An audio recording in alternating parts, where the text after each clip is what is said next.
They don't practice. This basketball team does not practice. That's it. I'm done with the conspiracies. I'm done dancing around it. This team doesn't practice. And Kate Scott and Ala Abdenabi, I know they have to do a job and make it sound not as bad as it is on TV for whatever reason to keep the fans interested. So they're talking about the end of a road trip. Oh, the team looks tired like I'm tired. Ah, the end of a road trip. Oh, such a long road trip. What, does the team have to hike up a mountain to the hotel? You guys are acting like you walked across the damn country. You're acting like you had to walk from Cleveland to Houston and you're tired. So what are you talking about? You got on an airplane and you got on a bus. Shut up. Tired at the end of a road trip. You got to play a 40-minute basketball game. You get pampered. You get ice baths. You got a personal massage therapist. You got personal chefs. You literally have a trainer that wakes you up in the morning. Somebody gives you breakfast. You basically get carried onto the bus with a pillow and a blanket to play a basketball game. Now stop giving me that tired at the end of a road trip bullshit, because there's people out there doing real jobs. Just wanted to get that off my chest for a second. Tired at the end of a road trip. Man, give me a damn break. I got 2 stats for you that are going to describe this sad excuse for a basketball effort perfectly. We don't even have to do a whole postgame show. We can just say these 2 stats right here, okay? And James Harden's coming back from a foot injury, so I'm not looking at the shooting woes.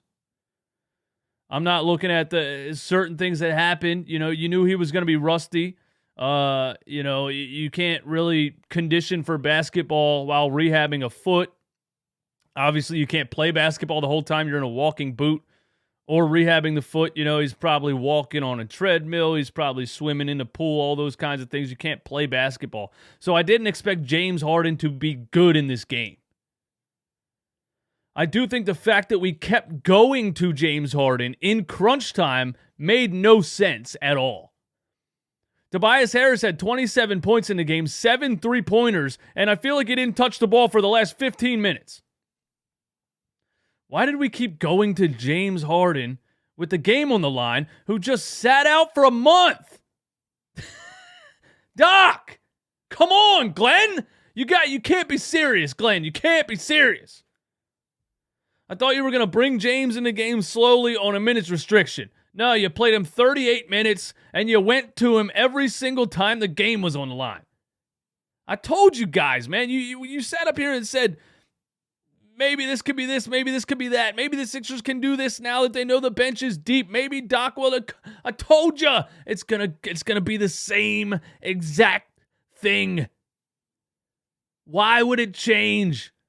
He's a 62-year-old stubborn dinosaur. It's not gonna change. How do we just beat the Orlando Magic by 30 points without Joel Embiid, without James Harden? We get Joel and James back and we lose to the Houston Rockets. You tell me how. Because of Glenn Rivers' pecking order. I told you the ball movement would stop. All of the glory that the bench got, all of the look at Shake Milton, he can get buckets, look at DeAnthony Melton, look at this, look at that. All of that's going to stop because it's Glenn's pecking order. Joel Embiid number 1, James Harden number 2. It doesn't matter if either of those guys are on one leg, one arm, a broken foot, coming off of a month of rehab. It doesn't matter.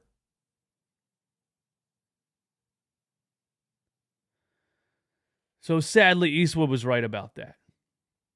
But I went on a little bit of a rant there, and I didn't actually give you the 2 stats that I wanted to give you that's going to explain exactly what happened in this game. Here's the 2 stats. Are you ready? Are you ready? Brace yourself. Get a vomit bucket.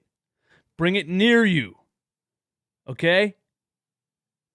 Joel Embiid and James Harden combined for 8 turnovers in the fourth quarter and overtime periods.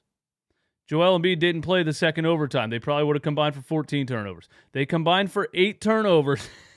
8! 2 players Combined for 8 turnovers in the fourth quarter and overtime.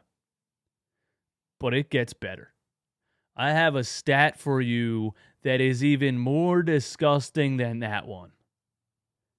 The Houston Rockets had 13 offensive rebounds in the fourth quarter and overtime periods. The Houston Rockets had 13 offensive rebounds in the fourth quarter and overtime periods. This team does not have fundamental focus. This team does not have fundamentals. This team does not practice. There's no way. One more thing, a play that really, really, really exemplifies what happened in this game. A specific play that I watched happen that pissed me right off. And these things make me mad because it's the effort. When you're questioning effort on a professional sports team, there's only one finger you can point. How many years are we going to say the players need to be held accountable? Of course they need to be held accountable. But if the players are showing that they don't care on the court, it starts from the top. It starts from the message that is being delivered in the locker room, in practice. It starts with the culture. This is not a winning vibe. This is not a winning attitude. This is not a winning mentality. These guys right now are losers. This team and the players on it right now have loser energy, have loser mentality. They're going out here and giving pathetic, pathetic efforts. We get smoked by the Cavs by 40,000 points, and people want to write that off. And I went off about the first quarter of that game, and people said, just forget about that game. It was a stinker. They shot 80% from three. The Sixers couldn't hit the broadside of a barn. It's no big deal. Now I see people tweeting tonight, let's forget about this game like it ever happened. I got a question for you. How many damn games do you get per season that you get to say, let's just forget about it? Because championship level teams are not taking any game lightly. They're not taking nights off. They're not sitting back on a Monday night saying, it's the Houston Rockets. They don't have their coach sitting up there saying it's a scheduled loss. This team is unserious. They don't want to win. They don't care. And the only way to change that is to change it from the top. You know that. I went on a little bit of a rant there. I didn't get to tell you the play that I was talking about.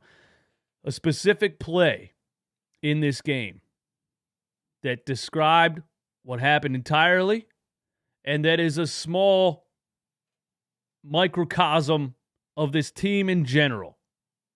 In the fourth quarter, DeAnthony Melton gets a steal, runs a fast break, 1-on-2. Nobody else crosses half court. Nobody. DeAnthony Melton got a steal, ran a fast break, and exactly 0 Sixers players ran with him. What is this team? What is this? Do they even like each other? At the same time, if I'm DeAnthony Melton, I'm turning around there saying, where the hell is everybody at? What are you guys doing? Run with me, man. Give me some help. This team once again got out-hustled, outworked. They show no heart. They show no fight. And they look like they don't care. How long are we going to do this, man? How long are we going to do this?